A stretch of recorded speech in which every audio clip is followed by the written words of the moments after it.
Tekereza isi aho telefone yawe yumva ikamenya ijwi ryawe, imodoka yawe ikitwara, ibitaro n'amavuriro bakabasha gutahura indwara n'ibyorezo yawe bitaragaragaza n'ibimenyetso. Isi y'amamashini afite ubushobozi bwo gutekereza, kwiga ndetse no gufata ibyemezo nk'abantu. Urumva ibi ari inzozi? Wapi rwose, ibi ntibikiri inzozi na gatoya, ahubwo niyo si tugezemo. Tuguhaye ikaze mu isi itangaje y'ubwenge buhangano, Artificial Intelligence, Intelligence Artificielle, cyangwa se AI nk'uko kamaze kumenyerwa nk'akabyiniriro. Ikoranabuhanga rihambaye ritarimo guhindura uburyo tubayeho gusa, ahubwo ririmo no kugena ahazaza h'ikiremwamuntu. Birashoboka ko wigeze kumva AI zihwihwiswa mu binyamakuru cyangwa ku mbuga nkoranyambaga zitandukanye, ukaba warazibonye muri telefone yawe bikagutera amatsiko, ariko ukaba wibaza uti ariko si ibi ni ibiki, ubundi bikora biti? Niba ari wowe, iki kiganiro ni icyawe. Bigusaba kuba waraminuje cyangwa ufite ubumenyi buhambaye kuri mudasobwa, usobanukirwa n'iki gihangange gitangaza bamwe kigangayikisha abandi. Tega amatwi gusa tukubwire icyo AI ari cyo, uko yatangiye, uko irimo gukora no gukoreshwa, ndetse n'aho irimo kuganisha ikiremwamuntu. Nanjye nawe twese turimo. Aya ni Amarebe Rwanda TV, urubuga rwawe washimiraho Imana ku bitangaje wayakoze, ndetse ukanamenyeraho aho isi yacu igeze, cyane cyane ishorewe n'ikoranabuhanga. Njyewe ni Papa Tonto nk'uko bisanzwe. Fata isegonda imwe, ufate icyemezo cyiza, ukore subscribe kuko niba ari ubwa mbere ugeze hano, ujye ubona n'ibindi biganiro nk'ibi bikwereka ko umukristo akwiye kubana n'ikoranabuhanga y'isi tugezemo. Niba kandi ikiganiro kigushimishije, duhe like, unagisangiza umushuti wawe, nawe amenya aho tugana, ndetse aduhe n'igitekerezo cyangwa atubaze icyo yifuza kumenya kuri ubu bwenge buhangano. Muri comment tuzakiganiraho mu biganiro byacu bitaha. None se wa mugani, AI ni iki? Ubu bwenge buhangano bugenda bwamamara ku kabyiniro ka AI ni ubushobozi bwahawe amamashini atandukanye, by'umwihariko za mudasobwa, butuma zikora imirimo n'ibikorwa mu busanzwe byakorwa n'ubwenge bw'ikiremwamuntu. Aha twavuga nko kwiga, gukemura ibibazo bitandukanye, kumva indimi, gusobanukirwa amashusho atandukanye, gusobanukirwa imvugo z'abantu, gufata ibyemezo n'ibindi. Mu yandi magambo, ubu ni ubwenge buhabwa za robo ndetse na za mudasobwa, maze bigatekereza kandi bigakora imirimo nk'iy'umuntu akora, nubwo izo mashini zitagira ibyumviro twita feelings cyangwa umutimanama conscience nk'ibyo twebwe tugira, ahubwo zigakoresha amabwiriza algorithm ziba zahawe. Kuri ubu hari ubwenge buhangano butandukanye burimo bwifashishwa mu gukora akazi koroheje zahawe, nko gusubiza ubutumwa, kwitaba telefone, kuba zakwibutsa gahunda zawe, ibyo twakwita reminders and alarms, n'indi mirimo nk'iyo idasaba gutekereza cyane.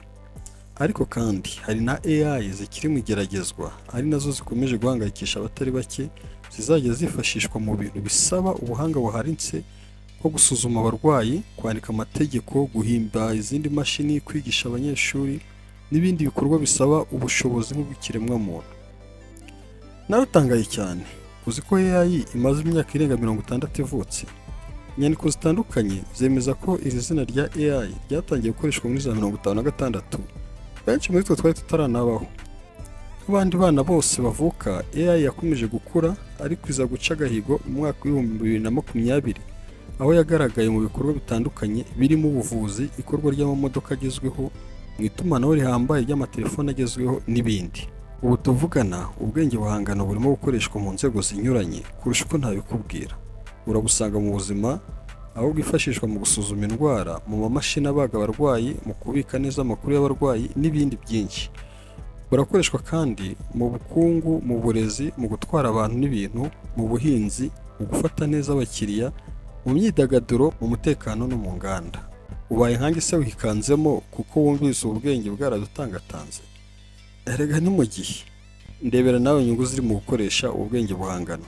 Gukora akazi amasaha 24 ku munsi, iminsi 7 mu cyumweru, nta kunanirwa cyangwa kurambirwa. Ntibukorera ijisho cyangwa ngo bwinubire umushahara. Kugira amakosa make aturuka ku burangare cyangwa umunaniro bisanzwe biranga ikiremwamuntu mu kazi kacu ka buri munsi. Ibyo ngibyo ntabwo ubu bwenge buhangano bubigira. Gukora ibintu byinshi kandi mu gihe gitoya ugereranije n'ibyo umuntu ashobora gukora, kandi ku giciro gitoya.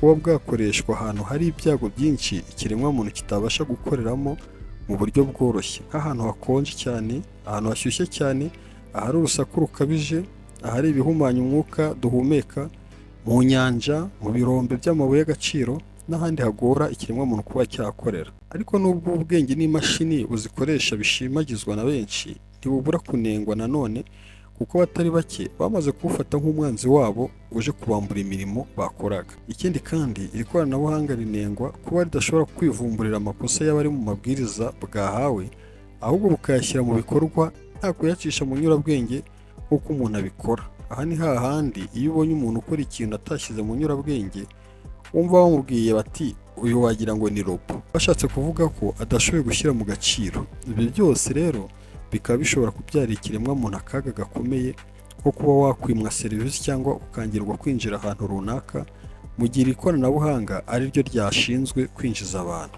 Urugero nko ku ma reception mu gihe iri koranabuhanga ryakoreshejwe nka customer care, kuyobora abantu cyangwa se kubaha serivisi runaka. Kuba yafata icyemezo kitari cyo igendeye ku makuru ashaje ifite, icyo twakwita outdated datas. Ni urugero niba mu kwakira abakozi bashyashya cyangwa se kuba gutanga akazi mu bigo bitandukanye biri mu gukorwa hikoreshejwe ikoranabuhanga. Mu gihe rero iri koranabuhanga ryari rifite amakuru atariyo cyangwa se atari ku gihe, icyo twita outdated information, ushobora kwangirwa cyangwa se ukimwa akazi kubera yuko hari amakuru yawe arimo ariko yasimbujwe cyangwa se yari yaravuye ku gihe. Icyo gihe ukaba wabura akazi, mu gihe nyamara iyo aba ari umuntu usanzwe urimo gukora icyo gikorwa ushobora kumusobanurira cyangwa se ukabona umwanya cyangwa se icyo twakwita room yo kuba wamuha ibindi byangombwa n'ibindi bisobanuro. Ubu bwenge kandi buranengwa kuba busaba ikiguzi kinini kibutangwaho, yaba mu kubwigisha ndetse no kubaka sisitemu buzakoreramo kugira ngo bubashe kugera ku rwego rwo kwifashishwa muri iyo mirimo yose maze kukubwira. Kuba amakuru yawe nk'imboni n'ibindi bikuranga bibitswe muri mudasobwa bishobora gukoreshwa nabi, nabyo bifatwa nk'inenge y'ubwenge buhangano. Twibutse ko ibintu byose dukorera kuri interineti biba bifite aho bibitswe. Aho ni muri mudasobwa nini cyane kandi zirinzwe ku buryo butangaje, zizwi ku izina rya seriveri cyangwa se servers. Ubwo wabona ukora kuri telefone yawe cyangwa se mudasobwa iteretse imbere yawe, ariko ntukibeshye ko ibintu wandikamo ariho biri. Mu by'ukuri igihe cyose uri gukoresha interineti bifite ahandi bibikwa muri izo mudasobwa maze kubwira nini cyane zitwa seriveri cyangwa se servers, zibitswe kure kandi ahantu harinzwe cyane wowe utanagera. Aha nakubwira zimwe muri zo nka Amazon Web Service, aho ugura ibyo ukeneye ukoresheje ikoranabuhanga. Ibyo nabyo biba bifite seriveri bibitseho. Google nayo igira amwe mu maseriveri abika ibintu by'abantu bakoresha za Snapchat, za Spotify na za TikTok n'ibindi byose.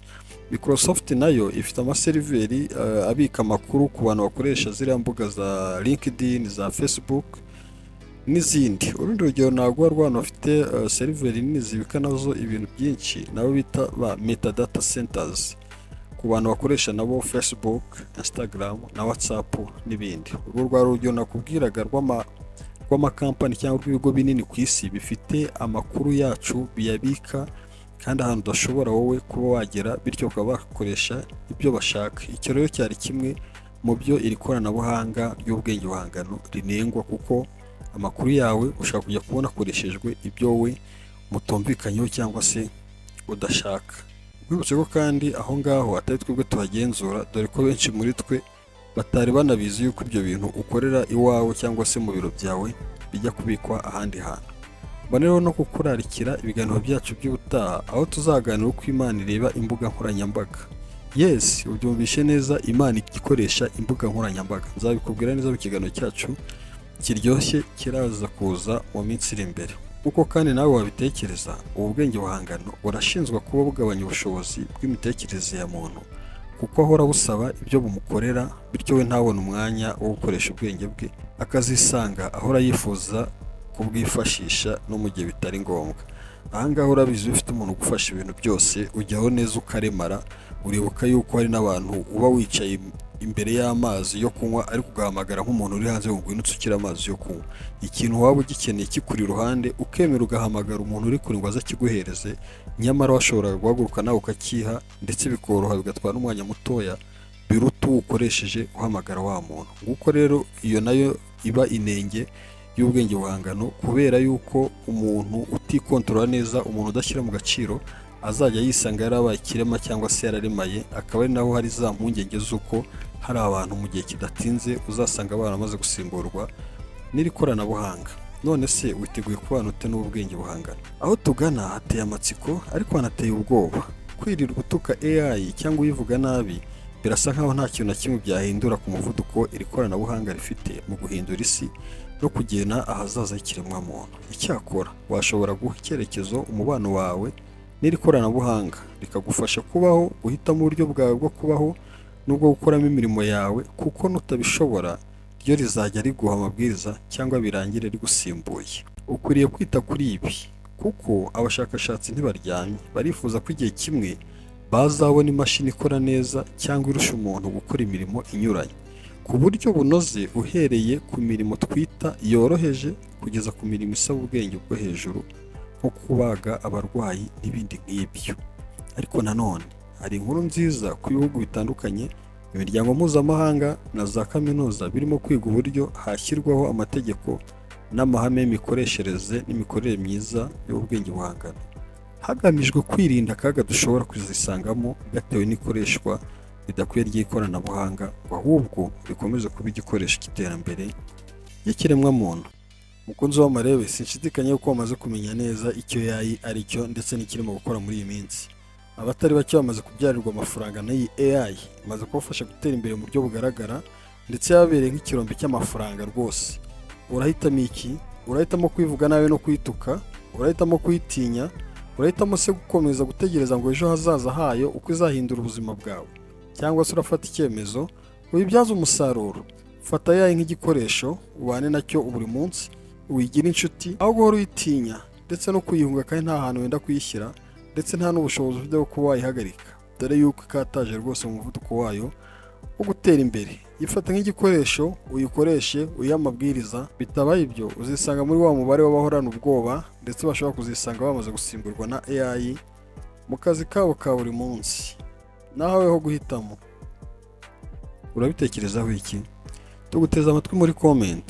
Ntiwibagirwe kuduha like ndetse no gusangiza abacuti bawe iki kiganiro ngo nabo bamenye aho isi irimo iganishwa n'ikoranabuhanga. Ni Papa Tonton nk'uko bisanzwe, ibiganiro byacu nakagaruka. Imigisha myinshi. Bye bye.